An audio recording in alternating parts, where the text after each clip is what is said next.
Nos responsables doivent apprendre ça. Parce qu'ils mettent le fardeau sur le peuple de Dieu. La culpabilité se met dans leur cœur parce que l'annonce n'est pas celle de Christ crucifié. Ils se condamnent, puis ils font des efforts. Bien là, il ne faut pas que je fasse ça. Il ne faut pas que je fasse ci. Ils s'inspirent de leur propre force. Paul aspirait continuellement à être transformé. Est-ce que nous, on aspire à être transformé? C'est quoi ça? Ah, ben là, aujourd'hui, on est pas mal de fêtes, là, ça fait plusieurs années. Bon, on a assez fait, là. Je m'ai arrêté d'être transformé aujourd'hui, là. Donc, je vais faire à ma tête, je vais faire ce que je veux. Ben là, j'en ai assez donné, là. Je vais essayer de m'en prendre à moins pour me satisfaire un peu, là. Ça fait longtemps, là, je suis entier avec le Seigneur, là. On en prend un break avec le Seigneur, mais aller en vacances. Aller en vacances? C'est pas là que je parle de vacances. C'est pas partir en voyage.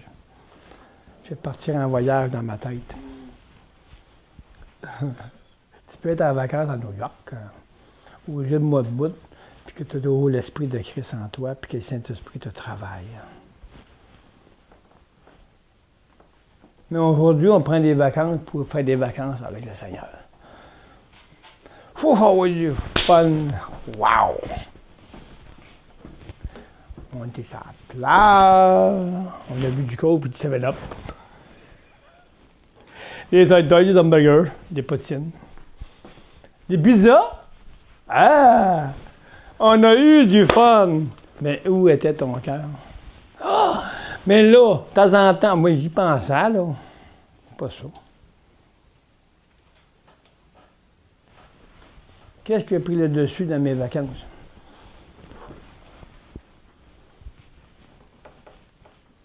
Le temps que j'ai perdu dans les vacances de mon moi fait en sorte que j'ai retardé le plan de Dieu pour moi. Les vacances, vous les prendrez tout de suite dans votre tête. Hein? C'est là que je vais en venir. Aujourd'hui, j'en ai fait. J'étais une semaine, ça a bien été. J'étais en action avec le Seigneur. Mais cette semaine, là, fatigué. On va faire un peu de ce que j'aime, moi, là. Prendre des vacances au Seigneur. Mais quand tu reviens de vacances, là, tu ne sais plus où tu es rendu parce que tu as oublié la communion. Où est-ce que je suis rendu? Hey, papa, où est-ce que je suis rendu? Là, j'étais en vacances. Le Seigneur, il dit, qu'est-ce qu'il dit? Il va dire, petite fille, hein? Viens dans mes bras. Parce que je t'aime, puis on va te remettre en place. Parce que je vais te remettre où est-ce que tu étais. Parce que tu es revenu dans sa pensée. C'est pour ça qu'on peut prendre des vacances dans notre esprit. Mais le Seigneur est fidèle. Quand on revient, les fils prodigues, les filles prodigues, c'est ça, hein? Il nous remet la robe blanche, mais il l'a jamais enlevée. C'est drôle, hein? Il y a juste des petits points noirs qui se sont peut-être un petit peu multipliés ou qui ont grossi parce que ça m'a ramené un peu dans mon ancienne vie, donc ça m'a fait un peu aller en dehors dans mes vacances de la parole de Dieu. Donc, Paul dit, continuellement à être transformé. C'était son but. Il n'en prenait pas de vacances, lui, dans sa tête. Lui, c'était le but d'être transformé.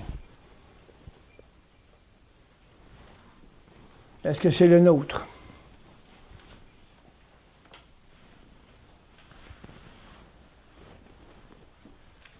Vous savez que c'est le Saint-Esprit qui dit. Parce qu'il veut tous que vous soyez sauvés dans vos âmes. Peuple de Dieu. Alléluia.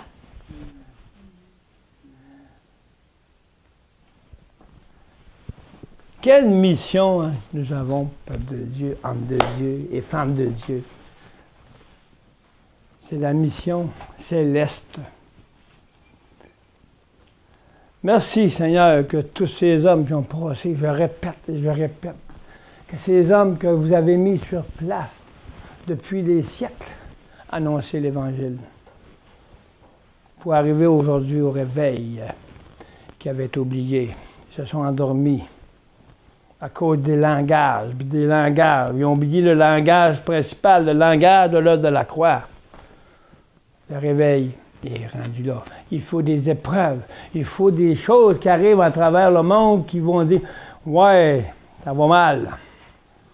La tempête que j'ai vue dans la vision dimanche, c'est une bombe noire. C'est une bombe qui va obscurcir la volonté de Dieu, qui veut enlever la puissance de Dieu, Christ en nous. La puissance de Dieu va faire en sorte d'avoir le dessus, mais il va y avoir toute une bombe noire d'épreuves et toutes sortes de choses qui vont arriver pour que l'éveil soit fait. Et quand j'ai vu dans cette vision, c'était comme une grosse bombe nucléaire. Mais elle était noire. Et tout s'obscurcit. Et quand les fils et les filles que le Christ a été annoncé et que la gloire de Dieu se manifestait dans les saints, le Fils de Dieu s'est élevé, puis la lumière est revenue. Puis l'enlèvement s'est fait. Il va y avoir des affaires à passer avant sa venue. Il faut que Christ soit élevé dans son épouse.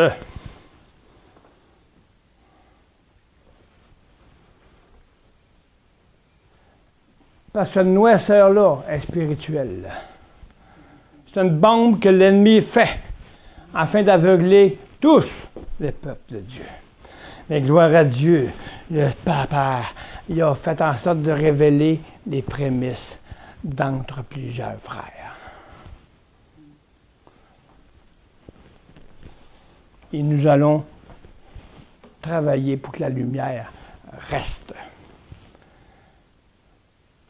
Mais il va y avoir beaucoup de ténèbres spirituelles. Beaucoup vont être aveuglés. Beaucoup ne retrouveront pas la foi. Parce qu'ils vont lâcher complètement. Mais il faut l'annoncer, il faut aller les chercher. Jésus dit, même les élus, si je ne reviendrai pas, je perdrai la foi. Il ne dit pas, Jésus ne dit pas, où trouverai-je ceux qui croient? Qu'est-ce qu'il dit, Jésus? Où trouverai-je la foi quand je reviendrai? Il y a une différence entre la foi et croire. Tout le monde croit. Même Satan. Parce qu'il connaît la parole. C'est ceux qui pratiquent ce qu'ils croient. Ceux qui pratiquent l'œuvre de la croix. Ceux qui pratiquent l'attachement aux choses d'en haut. C'est ceux qui pratiquent la transformation. C'est ceux qui pratiquent, qui se laissent éveiller pour être réveillés quand que le Saint-Esprit veut parler dans ton cœur. La venue du Saint-Esprit en toi doit parler. En Jésus, en toi. Comment vas-tu entendre le son du dernier son de la trompette si la trompette ne sonne pas en toi? La trompette qui sonne en toi, c'est d'attendre sa venue. Pour attendre sa venue, être en attente de sa venue, il faut être en attente du Saint-Esprit qui parle en toi. pour te garder du mal, te garder sanctifié, pour pouvoir discerner qu'est-ce qui est de Dieu et qu'est-ce qui n'y est pas. Parce que la noirceur va être tellement forte tantôt, qu'elle est tellement forte qu'on va avoir de la misère à marcher pour faire marcher avec des grosses lunettes du Saint-Esprit, parce qu'on ne verra même pas les grosses lunettes du Saint-Esprit. Aïe, aïe. Ah, cette occasion-là, elle n'avait pas pensé, ça a sorti comme ça. Les grosses lunettes du Saint-Esprit. Amen, hein? C'est quelque chose, le Saint-Esprit, le peuple de Dieu. On se fait dire des choses qu'on ne pense pas. Le Saint-Esprit, il parle, puis après ça, on pense. Ah, que c'est ça? C'est vrai, dans le fond, c'est des lunettes. Le Saint-Esprit nous éclaire. Hey, quelque chose. Mais il faut avoir le cœur prêt à être éclairé. Voilà le système de la parole de Dieu.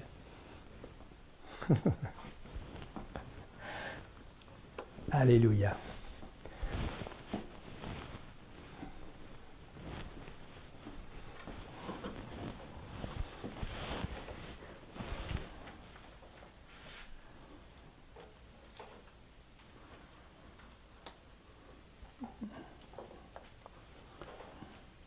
Où est-ce rendu, là?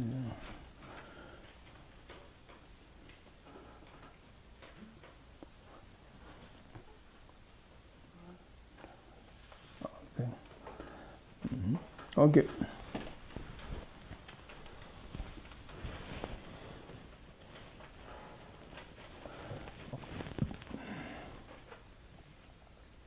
Si nous désirons aussi être graduellement transformés, regardons à la croix. Le Saint-Esprit pourra nous discipliner à sa façon.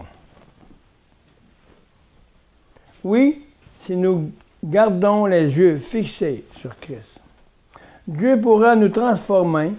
Laissons tous aux pieds de Jésus, et Dieu, par le Saint-Esprit, nous remplira graduellement à mesure que la lumière éclairera notre esprit. À la mesure, la lumière va nous éclairer notre esprit. C'est à la mesure que nous marchons dans l'intégrité de l'œuvre accomplie sur la croix. Plus que nous marchons graduellement en laissant le Saint-Esprit nous faire mourir à nous-mêmes, c'est automatiquement, de gloire en gloire, nous ressuscitons en nouveauté de vie. De mesure en mesure, nous marchons en nouveauté, agrandissant dans Jésus. Moi, je diminue et lui grandit.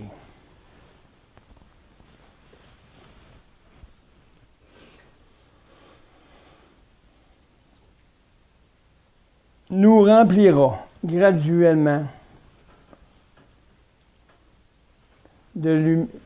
à mesure que la lumière éclairera. Pour qu'elle éclaire notre esprit, il faut que moi, je ne sois pas là pour l'empêcher de m'éclairer. Ça veut dire qu'il ne faut pas que mon vieil homme soit dans mes pensées, mes vieilles habitudes, soit dans mes pensées pour que mon esprit soit pas fidèle. Qu'elle soit avoir la brume dans mon esprit pour empêcher le Saint-Esprit de m'éclairer. Donc, qu'est-ce qui m'empêche d'être éclairé par le Saint-Esprit? C'est les choses négatives, les choses de l'ancienne vie, le vieil homme, nos pensées, nos affaires. Donc, il faut toujours courir, rechercher la clarté. Il faut toujours rechercher à plus moi qu'il a pour arriver à pouvoir marcher dans la délivrance continuellement et la résurrection de notre vie en Christ. De cette façon, c'est le but qu'on se fixe. C'est le but qu'on se fixe, puis on le désire ardemment, puis on va de mesure en mesure être transformé pour arriver à la mesure parfaite qu'ils ont décidé pour nous, pour le servir. Et aussi, pour nous amener à la mesure aussi parfaite pour être enlevé. Ah, wow! Pourquoi? On revient souvent mesure parfaite. Parce qu'on regarde dans Éphésiens, il a donné la perfection à Christ au complet. Dieu a dit, a mis tout en son Fils. Jésus est le parfait. Mais dans la perfection de Christ, il nous a donné chacun de nous la mesure de la perfection qu'on a besoin pour le corps, pour les membres du corps. Et chaque mesure doit arriver à la mesure parfaite de Jésus-Christ pour qu'il vienne chercher son épouse. L'épouse ne peut pas aller avec un épouse des ténèbres. L'épouse ne peut pas être avec l'impureté. Donc, il faut une mesure parfaite. Le reste va rester là. Mais la mesure parfaite, c'est qu'est-ce qui va rentrer dans le royaume quand il va venir nous chercher. Il rentre déjà dans le royaume. Il est accompli déjà en nous. Le royaume, c'est Jésus-Christ vivant en nous. Puis c'est cette vie-là qui va prendre sa place éternellement. C'est pas la vieille homme. Donc, il y a une mesure pour chacun. Quand les mesures de chacun seront rendues à l'efficacité de la perfection que Dieu a préparée pour chacun de nous, il va venir chercher son épouse. Donc, voyez-vous l'œuvre et l'ouvrage que le Saint-Esprit a à faire pour toutes les nations? Pour les rassembler, l'épouse, c'est de rendre la mesure parfaite que Dieu a préparée pour chacun. Wow, hein? On ne sait pas ça. On n'attend pas ça. Pourquoi? Bien, parce que c'est le temps maintenant, il va nous envoyer. Il va nous envoyer pour annoncer le feu du Saint-Esprit, qui va prendre la place du feu de ma vieille nature, le feu des ténèbres.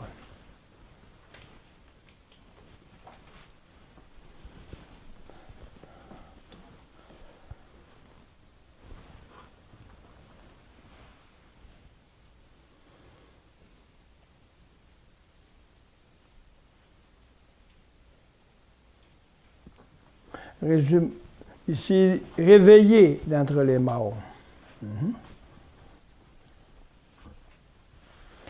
Ayons le même but que Paul. Réveillé d'entre les morts, c'est d'être renouvelé dans l'esprit. Paul. Hein? Réveillé des morts, c'est d'être renouvelé dans l'esprit. Donc, si on parle d'esprit, on parle de l'âme.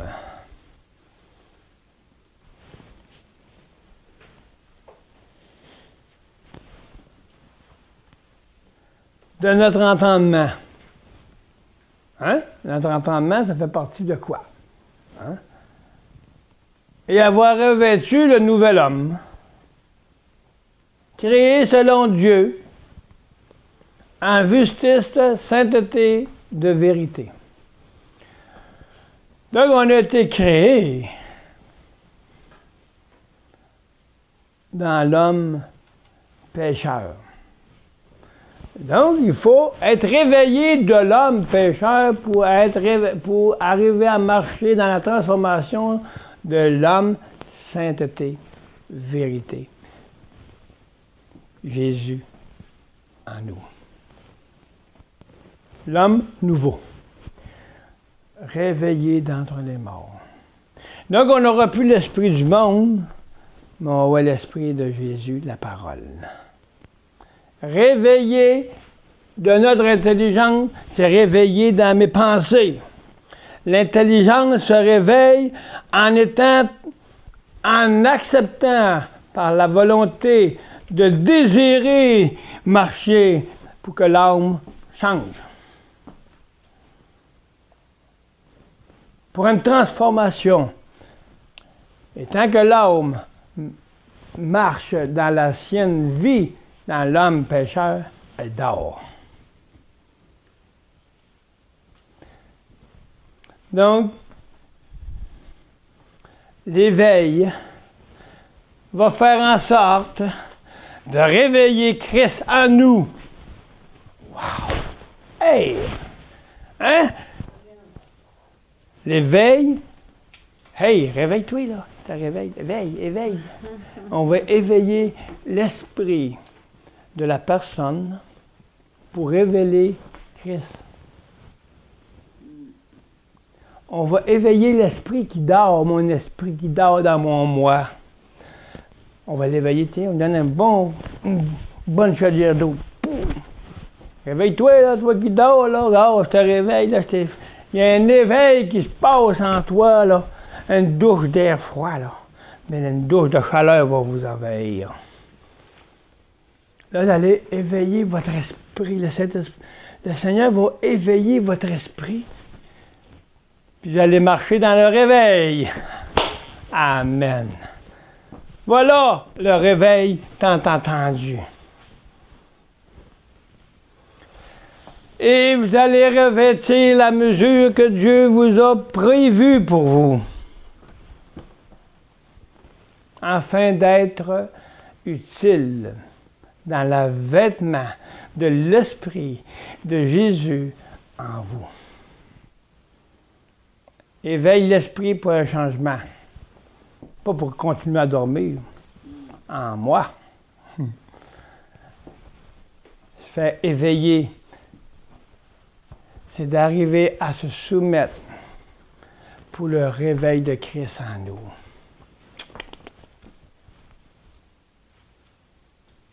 Si je dors, je reste dans ma vieille nature. La vieille nature n'est pas selon Dieu. Puis elle n'est pas justice. Puis elle n'est pas sainteté. Non plus vérité. Qui est la vérité? Je suis la vérité. Wow! C'est bien plus puissant de ce que je peux penser avec ma petite tête. Mon intelligence en moi. Mon intelligence en moi ne connaît pas Dieu. Elle est stagnante. Elle fait juste courir par ses propres forces, mais elle reste toujours à la même place. Le peuple de Dieu a fini de tourner en rond, comme dans le désert de la chair. C'est qu'on a vécu en Égypte, le peuple d'Israël. Il n'y a rien de nouveau, comme on peut dire dans la parole. Rien de nouveau sous le soleil. C'est toujours le même tournement qu'il fait.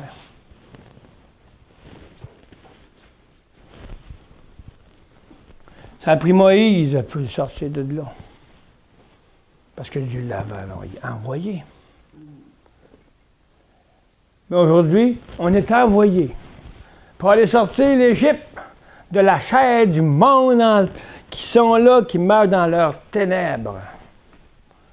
De sortir de l'Égypte, de leur moi, qui les empêche de voir la lumière. Voilà la justice est véritable, Jésus qui est mort pour nous, puis qui vit en nous. Ça va les sortir directement du désert, de leurs problèmes, de leur guerre intérieure, de leur guerre de l'âme, qui vont faire la guerre aux autres.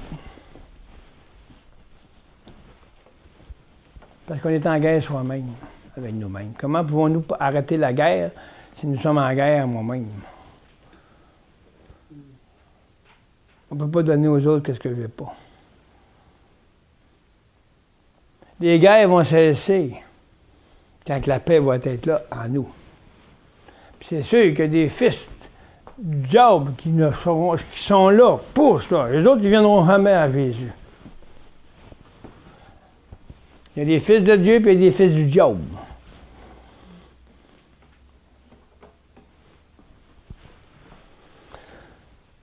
Donc, dans Éphésiens 4, 23, 24, nous dit « Être renouvelé dans l'esprit de votre intelligence. » Hein, de quoi est conçue votre intelligence?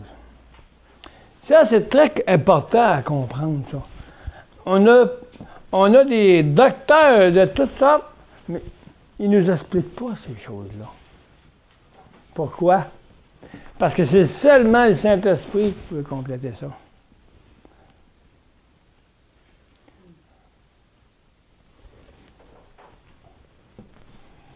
Renouvelé dans l'esprit de votre intelligence.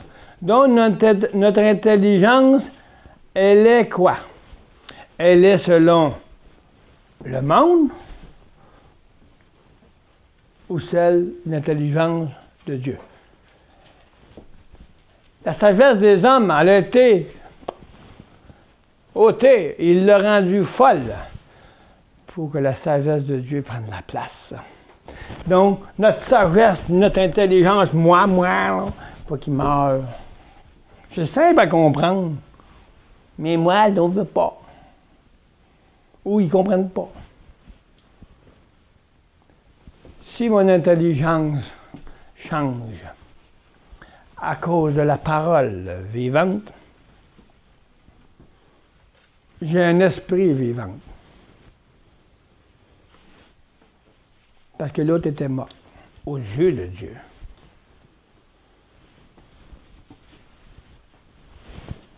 Donc, renouveler dans l'esprit de votre intelligence, c'est être renouvelé dans l'âme pour avoir un esprit vivant qui est de Jésus-Christ. Puis on peut l'appeler Dieu parce qu'ils sont en nous, eux.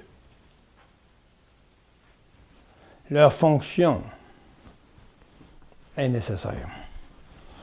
C'est marqué, revêtez-vous de l'homme nouveau, car selon Dieu, créé selon Dieu. Donc il faut créer, récréer. Il faut que le Saint-Esprit crée selon Dieu. Donc il va faire mort et récréer.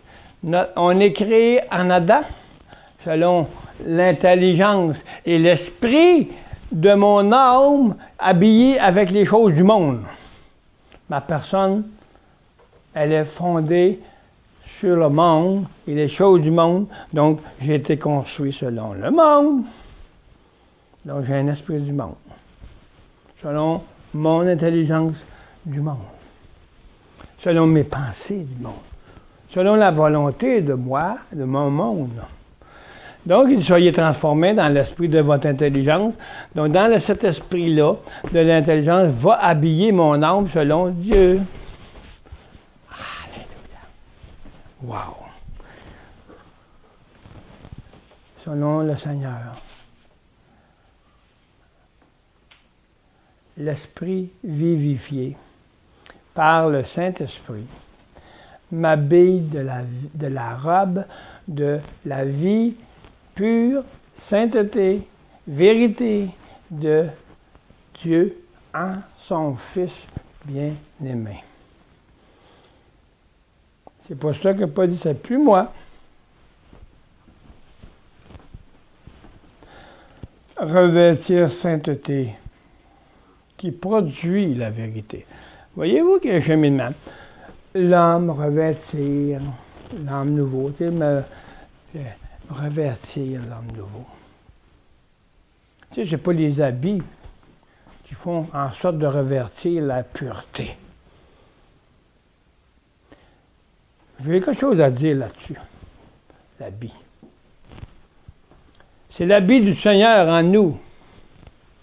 C'est ça qu'il faut garder. C'est pas l'habit que tu portes sur le dos.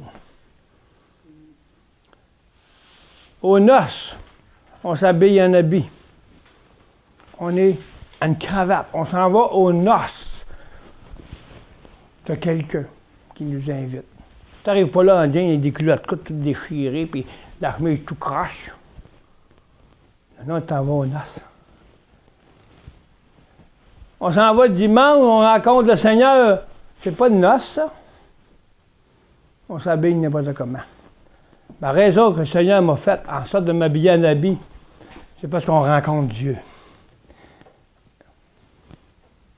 Être bien habillé devant notre Seigneur, c'est pour ça qu'on a des belles habits.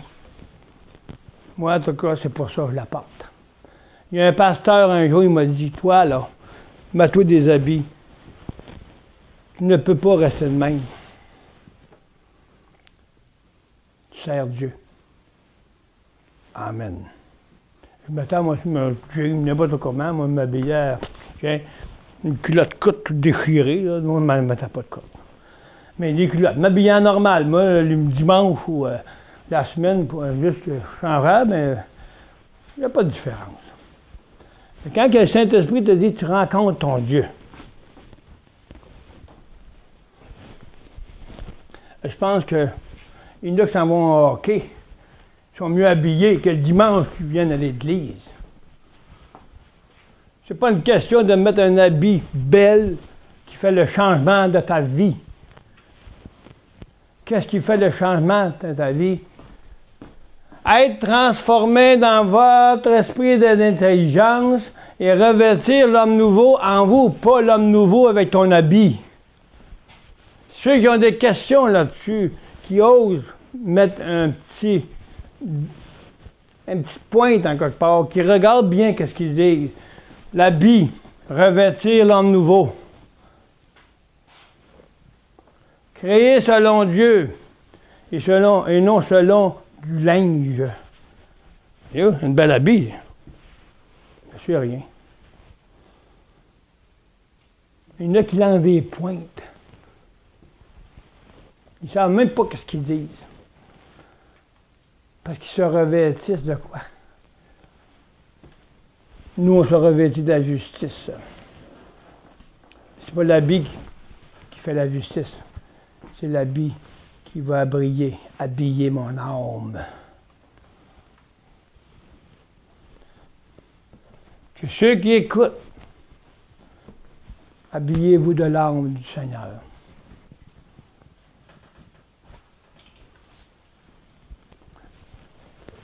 J'avais même, quand que Mme Couture m'a acheté mon habit blanc, imaginez-vous, un habit blanc, ils m'ont dit, qu'est-ce que je prends pour qui, lui, un habit blanc? J'ai hésité pour la mettre. Qu'est-ce qu'ils vont dire? Seigneur, il dit, tu mets ça. Ton épouse, elle l'a acheté, puis tu la mets.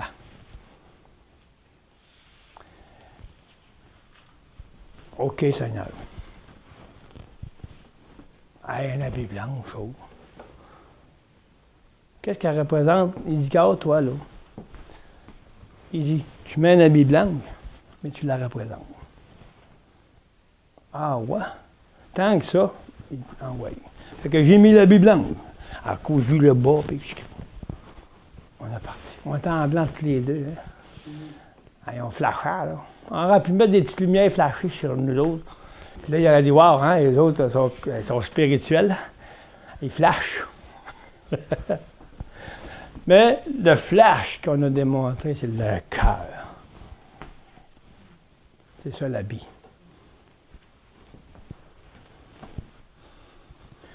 Merci au Dieu, fais ton œuvre, prions ensemble pour que Dieu notre Père, par son esprit, nous donne le vouloir et le faire.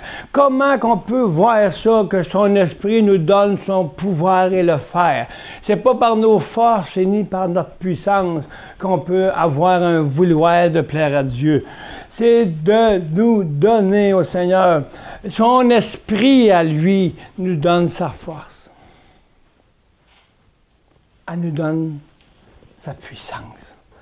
La parole vivante, elle est puissante parce que elle vit, elle nous habille, elle nous construit, elle nous forme, elle nous donne l'intelligence, elle nous donne un renouvellement de l'intelligence et même si l'âme n'est pas renouvelée, on n'a pas de renouvellement d'intelligence.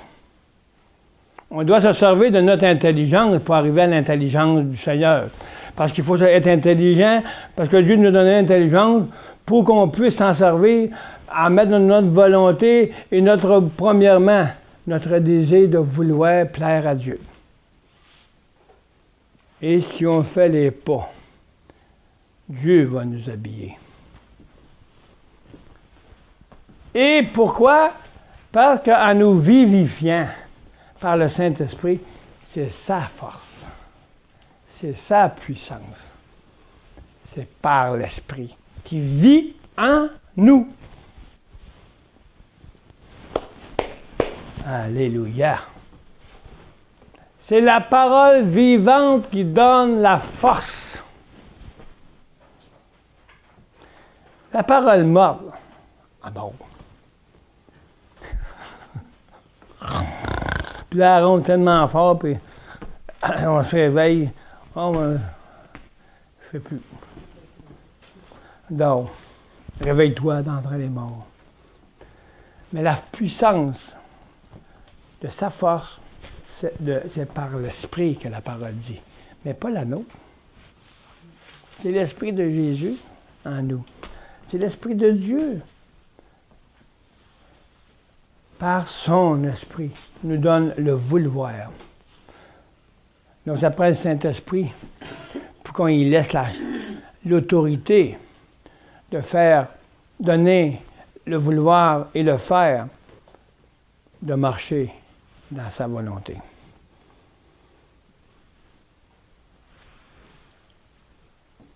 Notre désir, c'est de connaître. Marchons en Jésus pour la gloire de Dieu. Merci Seigneur.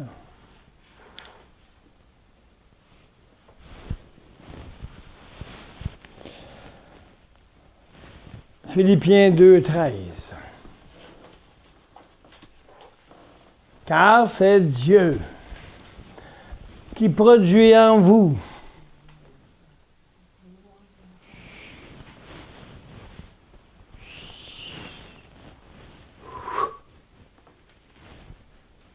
T'as entendu? Saint-Esprit, il dit, je te donne le vouloir et le faire d'écouter. Ah ouais? Comment ça? C'est eux autres qui vont me demander, Saint-Esprit il va me donner la force et le vouloir d'entendre, d'écouter. Sûrement. Parce que c'est plus toi qui vis.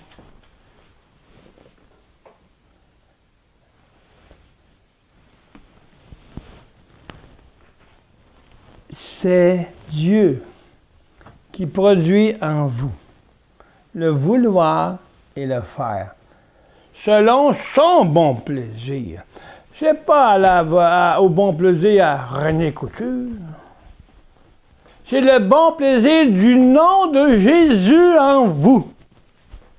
Hey, pas pareil, hein? Ça change ma vie, moi, quand j'écoute ça. Hein, je me mets à la main, j'ai le chaud. Ouais. Pas fort moi-même, là. J'ai de l'aide d'un coco devant le Seigneur, moi qui essaye de faire les affaires par moi-même, là. Je peux même péter les bretelles, hein?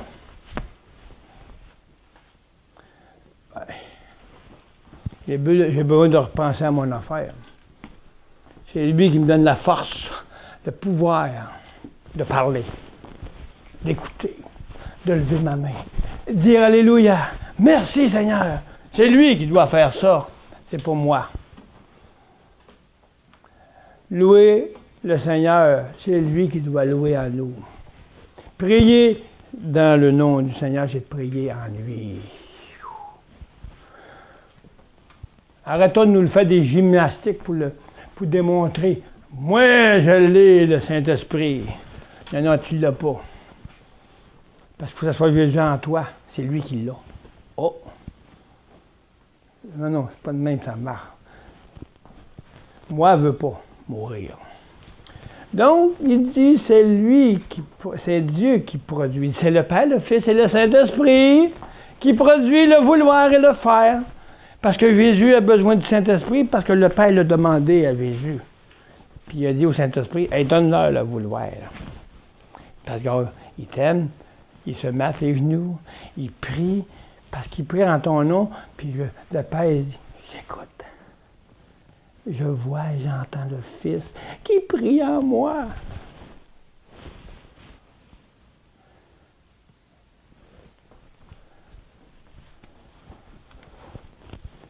Cette partie de l'œuvre de Dieu qui est primordiale pour nous dans le chemin de la délivrance est le travail après la mort qui nous mène à la libération de l'esprit. Dans la parole, Paul nous dit, nous n'avons pas un esprit de timidité, mais nous avons un esprit de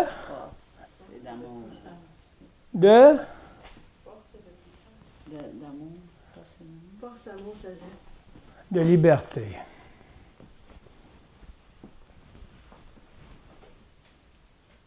Un timide, il n'est pas libre.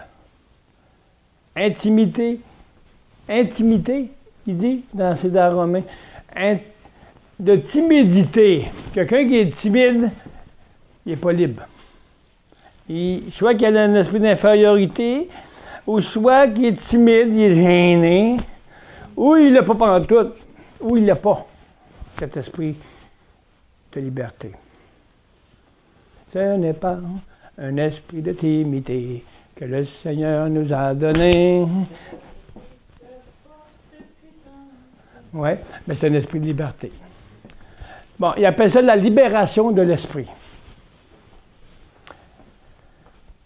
Cette libération va donner la force, la puissance, le vouloir, le faire. Mais cet esprit de liberté, de timidité va m'empêcher d'avoir la liberté. Je n'aurai pas de force, je n'aurai pas rien. Qu'est-ce qui m'enlève cet esprit de timidité? C'est l'œuvre de la croix qui va faire en sorte de séparer la timidité et la liberté. On ne parle pas d'humidité, de timide.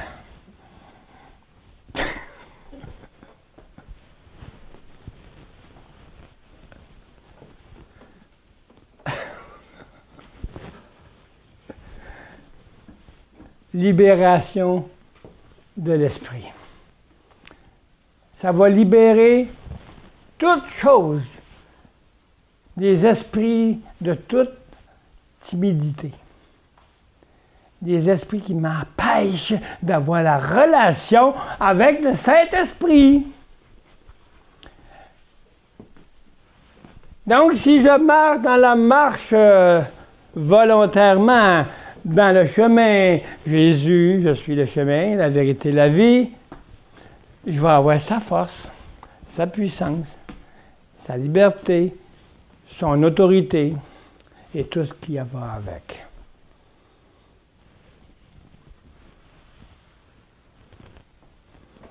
Puis il va faire selon son bon plaisir. C'est quelque chose, hein? Parce que la libération de l'esprit, on a entendu toutes sortes d'affaires là-dessus quand on a accepté le Seigneur. Ça n'avait pas d'allure.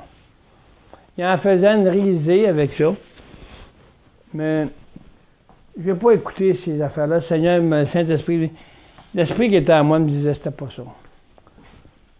J'ai libéré tout esprit qui veut m'empêcher d'être libre. Libération de l'esprit.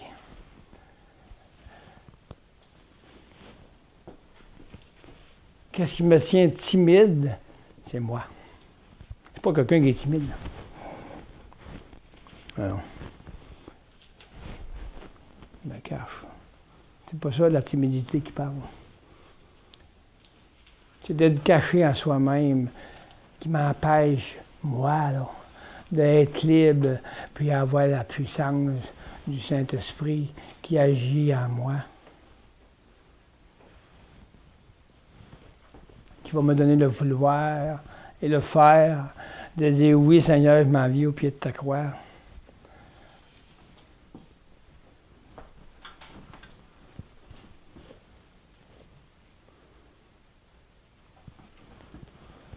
chemin. Pour nous, dans le chemin de la délivrance est le travail après la mort. Tant qu'on est ici, là, on est timide. Puis il m'a dit, il fait chaud. Parce que là, j'y donne-tu ou je donne pas? Là, il m'a dit comme Pierre, ben non, pas pour aller me faire que chier là. Là, je suis timide dans mon voyage, de mon pèlerinage dans le Saint-Esprit. Ma mission est timide. Parce que je n'ai pas de force. Puis j'essaie par mes propres forces. Puis j'ai chaud. Tellement chaud que je me perds.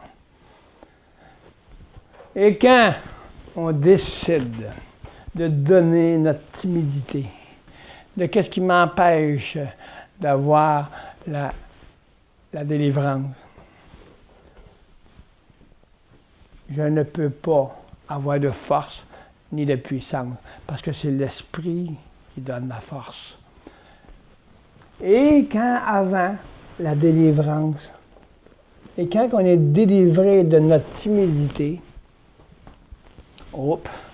le Saint-Esprit lui agit, parce qu'il agit toujours, si on désire le laisser agir.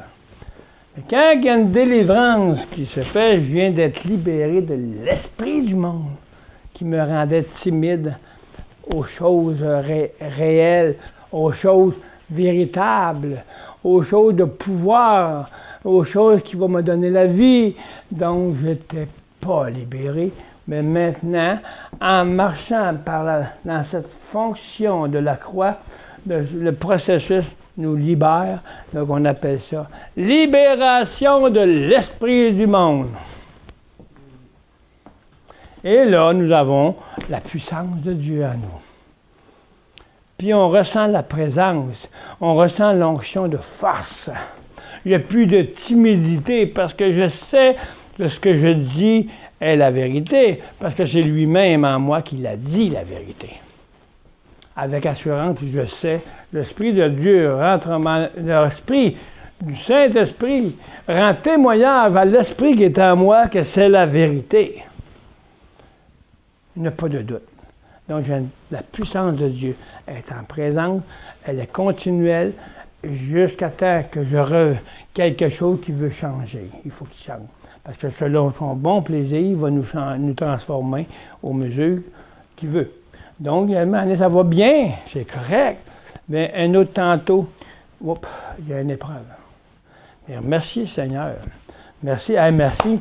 C'est une bénédiction qui s'en vient parce qu'il vient de me faire en sorte, son bon plaisir pour m'amener à une transformation, pour avoir une mesure plus grande en lui et moi je diminue.